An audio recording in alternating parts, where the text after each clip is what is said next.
नमस्कार दोस्तों, मैं हूं ममता तिवारी और आप सभी का स्वागत करती हूं मेरे चैनल ममताज वे में।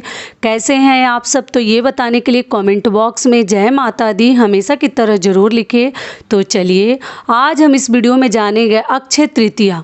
अक्षय तृतीया जो दिन है बड़ा ही पावन और सुंदर दिन है और इस दिन हम किसी भी प्रकार के शुभ कार्य कर सकते हैं, जो कि आप लोग को मालूम ही होगी ये चीज़। और आप मतलब नया चीज़ अगर अपने घर में प्लानिंग कर रहे हैं तो वेट कर लीजिए 2 दिन और अक्षय तृतीया के दिन ही खरीद कर लाइएगा। और इसके साथ एक चीज़ और जानेंगे कि अक्षय तृतीया के दिन कौन सी ऐसी एक भूल है जो मैं तो कहूँगी कि किसी के हाथों ये भूल नहीं होनी चाहिए। दूसरी चीज़ क्या है कि अक्षय तृतीया के दिन एक चीज़ ऐसा है जो खरीद कर नहीं लानी चाहिए। ऐसे तो आप लोग को कई ऐसी चीज़ें हैं जो कि मालूम होंगी, लेकिन फिर भी मैं याद दिला दूँगी, ध्यान आपको रखनी है। अगली चीज़ क्या है कि 2 ऐसी सस्ती चीज़ें हैं, अगर आपको मिले दोनों में से कोई एक जो लाकर माता लक्ष्मी को उस दिन चढ़ाना बहुत अधिक शुभ माना जाता है, जो कि आपको ज़रूर लानी है। कोशिश कीजिएगा कि आपको मिल जाए। अगली चीज़ क्या है कि साथ में कौन सी छोटी छोटी वस्तुएं हैं जो कि हम अपने घर में प्रतिदिन इस्तेमाल करते हैं। तो अगर आप मतलब मार्केटिंग करने वाले हैं, बाज़ार जाने वाले हैं, थोड़ा वेट कर लीजिए। जो ही खरीदारी करनी है आप अक्षय तृतीया के दिन ही वो सब चीज़ें खरीदें जो कि हम अपने घर में वो सब चीज़ें यूज करते हैं। तो क्यों ना हम उस दिन ही खरीदें, जब खरीदना ही है तो उस दिन खरीदें, क्योंकि बहुत अधिक शुभ होता है अक्षय तृतीया के दिन अगर ये सब चीज़ें हम खरीदते हैं। तो देखिए, दुनिया में सब लोग नहीं है, सबके पास उतना पैसा नहीं है, कि सभी अमीर नहीं है कि गहना सोना आभूषण ये सब खरीदते हैं। जिनको खरीदना है वो खरीद सकते हैं, कोई दिक्कत नहीं है।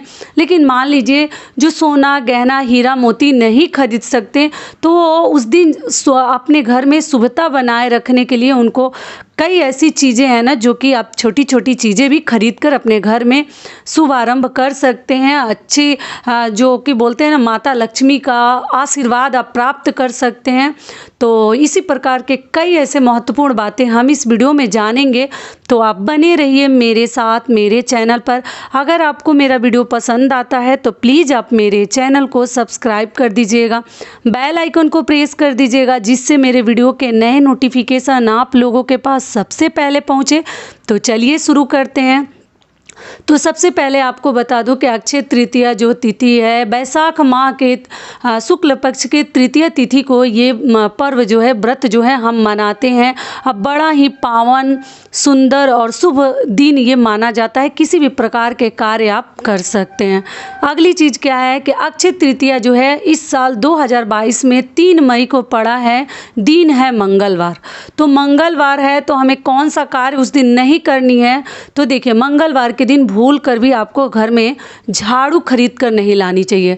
जैसे कि हम धनतेरस में झाड़ू खरीद कर लाते हैं ना, माता लक्ष्मी का स्वरूप झाड़ू को माना जाता है। लेकिन अक्षय तृतीया के दिन आप झाड़ू न खरीदें, क्योंकि दिन है मंगलवार। तो रविवार और मंगलवार को झाड़ू कभी नहीं खरीदते हैं, दरिद्रता का घर में निवास होता है। तो भूल कर भी उस दिन जाने अनजाने में भी झाड़ू खरीद कर अपने घर में ना लाएं। अगली चीज़ क्या है कि उस दिन हमें कौन सा कार्य नहीं करनी है वो भी मैं बता दूं। तो देखिए, अक्षय तृतीया का दिन है ना, सभी अपने घर में लक्ष्मी माता को प्रसन्न करने के लिए खरीदारी करते हैं। बहुत सारे मतलब पूजा पाठ करते हैं, कई प्रकार के, सबके घर के अलग अलग नियम हैं, सब अलग अलग विधि विधान से करते हैं।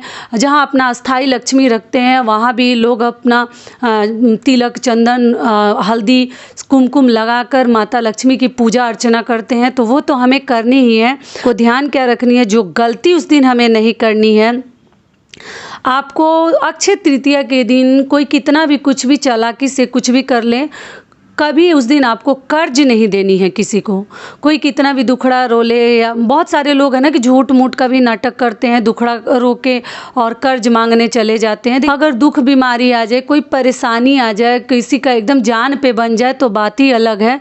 लेकिन ऐसे कोई अगर अक्षय तृतीया के दिन आपके यहाँ कर्ज मांगने आता है ना, तो आपको कभी नहीं देनी चाहिए। ये भूल आपको बिल्कुल नहीं करनी चाहिए। अगर आप कर्ज उस दिन देते हैं ना, तो समझ लीजिए कि आप अपनी लक्ष्मी अपने हाथों से दूसरों के घर भेज रहे हैं। तो अक्षय तृतीया का दिन हो या वो धनतेरस का दिन हो या वो दिवाली का दिन हो, उस दिन कभी अपने घर के अस्थाई लक्ष्मी, जैसे आपके घर जो लक्ष्मी जी हैं, उनको कभी किसी दूसरे के हाथ में नहीं सौंपनी चाहिए, नहीं देनी चाहिए। उस दिन लोग अपने तिजोरी की, अपने पैसे रुपए की, अपने गहने की पूजा करते हैं, न कि दूसरे को देते हैं। कभी कुछ ना दे, सोना गहना भी ना दे, अगले दिन दे सकते हैं, लेकिन अक्षय तृतीया के दिन इतनी बड़ी गलती देखिएगा कहीं आपसे ना हो जाए, भूल मत कर बैठिएगा। कर्ज न देनी है, न किसी के यहाँ मांगने जानी है, जो ही है जितना है उसी में चलाएंगे, उसी में करेंगे, लेकिन किसी से ना मांगने जाएंगे न किसी को देंगे। इस बात का भी आपको पूरी तरीके से ध्यान रखनी चाहिए। तो ये हो गया। साथ में आपको माता लक्ष्मी को चढ़ाने के लिए आपको ना, जैसे धान आप लोग को मालूम होगा ना, चावल जिससे मतलब पैदा होता है, वही धान अधिकतर लोगों को मालूम होगा कि धान क्या होता है। धान अगर आप ना अक्षय तृतीया के दिन खरीद कर लाते हैं, जो माता लक्ष्मी का साक्षात स्वरूप माना जाता है, हर पूजा पाठ में धान का सपना देखना, धान खरीद कर रखना मतलब बहुत अधिक शुभ माना जाता है। तो आप चाहे तो अक्षय तृतीया के दिन धान भी खरीद कर ला सकते हैं। मान लीजिए धान नहीं मिलता है तो जौ आपको मालूम है, हर पूजा पाठ में जौ इस्तेमाल किया जाता है। तो वो भी लाकर आप माता लक्ष्मी की जब पूजा करते हैं तो जौ या धान जो ही आपको मिल जाता है, आप लाकर ज़रूर उनको चढ़ाइए।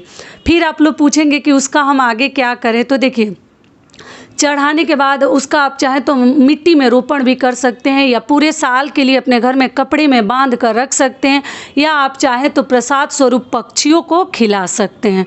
ठीक है, तो इस प्रकार से आपको करनी है। अगली चीज़ क्या है कि छोटी छोटी कौन सी चीज़ें हैं जो, मान लीजिए आप गहना ज्वेलरी अगर खरीदते हैं तो बहुत अच्छी बात है, अगर खरीदते हैं तो भी ये सब चीज़ें खरीदें, अगर नहीं खरीदते हैं तो भी आप खरीदें।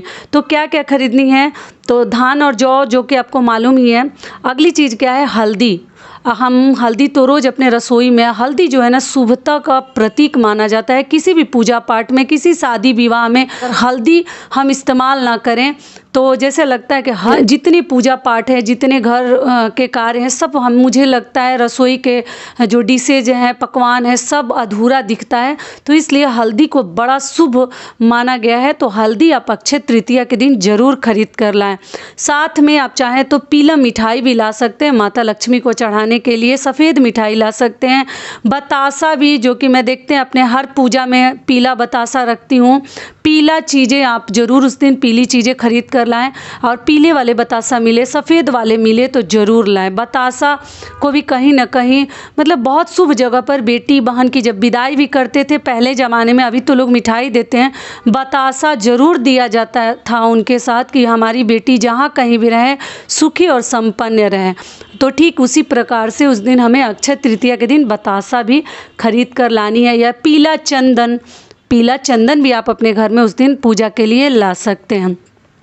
अगली चीज़ क्या है कि अक्षय तृतीया के दिन जैसे एक चीज़ बता दूं कि अगर आपके पास शंख है तो आप ना खरीदें, क्योंकि एक मंदिर में 2-3 शंख हम नहीं रख सकते, जो कि शुभ नहीं होता।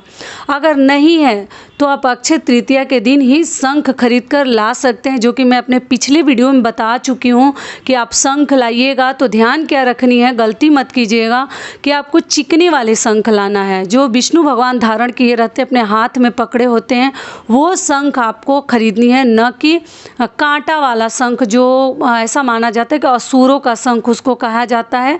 सबके अपने अपने नियम कानून है सबके घर के। अगर आपके यहाँ लिया जाता है तो आप ले भी सकते हैं, लेकिन कोशिश कीजिए कि कांटा वाला शंख ना खरीदे, चिकने वाले जो विष्णु भगवान वाला शंख है वही हमें खरीदनी चाहिए। ठीक है, तो इस प्रकार से आपको खरीदारी करनी है। और अक्षय तृतीया के दिन आप ना अपने घर में अगर सुबह सुबह पूजा पाठ के लिए अगर घर को तैयार करते हैं, रेडी करते हैं ना, साफ़ सफाई तो करनी है। स्नान ध्यान करने के बाद अपने घर में आपको गंगा जल का छिड़काव ज़रूर कर लेनी चाहिए। और साथ में बैठकर आप सुबह भी बहुत सारे लोग पूजा करते हैं और शाम को भी करते हैं, तो आप अपने तरीके से कर लीजिएगा। और ख़रीदने का शुभ मुहूर्त क्या है, कोई भी चीज़ गहना सोना या और भी चीज़ें, उसके लिए मैं स्क्रीन पे ना टाइमिंग डाल दूँगी, आप उसके अकॉर्डिंग भी खरीद सकते हैं। ऐसे पूरे दिन अक्षय तृतीया के दिन हम खरीदारी करते हैं, लेकिन शुभ मुहूर्त में अगर जो खरीदना चाहते हैं उनके लिए भी मैं स्क्रीन पे टाइम डाल दूंगी, आप लोग चेक कर लीजिएगा। ठीक है। अगली चीज़ क्या है कि अक्षय तृतीया के दिन अपने किचन में, अपने रसोई में कुछ ना कुछ पकवान बनाकर भगवान को, माता लक्ष्मी को ज़रूर भोग लगाइए, विष्णु भगवान को। क्योंकि अपने हाथ से बनाकर जो हम भगवान को भोग लगाते हैं ना, हमें बहुत सुकून मिलता है, हमें बहुत अधिक शांति महसूस होती है। ऐसे तो खरीद कर तो हम कुछ भी भगवान को अर्पित कर सकते हैं, चढ़ा सकते हैं, लेकिन अपने हाथों से अगर हम कुछ भी मीठा पकवान बनाकर भगवान को भोग लगाएं तो बहुत अधिक शुभ माना जाता है। ठीक है। और लक्ष्मी माता की बहुत सारी फ़ोटो भी खरीद कर मत लाइएगा। ऐसा ना हो कि हर पूजा पाठ में हम खरीद कर फ़ोटो रख रहे हैं कि बहुत सारे फ़ोटो हमारे मंदिर में होते जा रहे हैं। तो अगर पुरानी भी फ़ोटो है तो उसी से पूजा अर्चना कीजिए, कोई ज़रूरी नहीं है नया खरीद कर लाने की। अगर नहीं है लक्ष्मी माता की फ़ोटो तब आप खरीद कर ला सकते हैं। बहुत अधिक 2 से अधिक एक भगवान की प्रतिमा मतलब फ़ोटो या मूर्ति आपको अपने मंदिर में नहीं रखनी है। जो ये सब बातें मैं अपने वीडियो में समझा चुकी हूँ, आपको फिर एक बार याद दिला दे रही हूँ। ठीक है। तो 3 मई को दिन है, मंगलवार के दिन ये सभी कार्य आपको करने हैं। तो यहीं तक का था हमारा वीडियो। आशा करती हूँ, उम्मीद करती हूँ कि इस वीडियो से जितनी मेरी बहनें हैं, माताएं हैं और भी जो लोग हैं, सभी को बहुत अधिक लाभ मिलेगा। फिर मिलती हूँ एक नए वीडियो में। तब तक के लिए नमस्कार। स्वस्थ रहिए, सुरक्षित रहिए और जहाँ कहीं भी रहिए खूब खुश रहिए।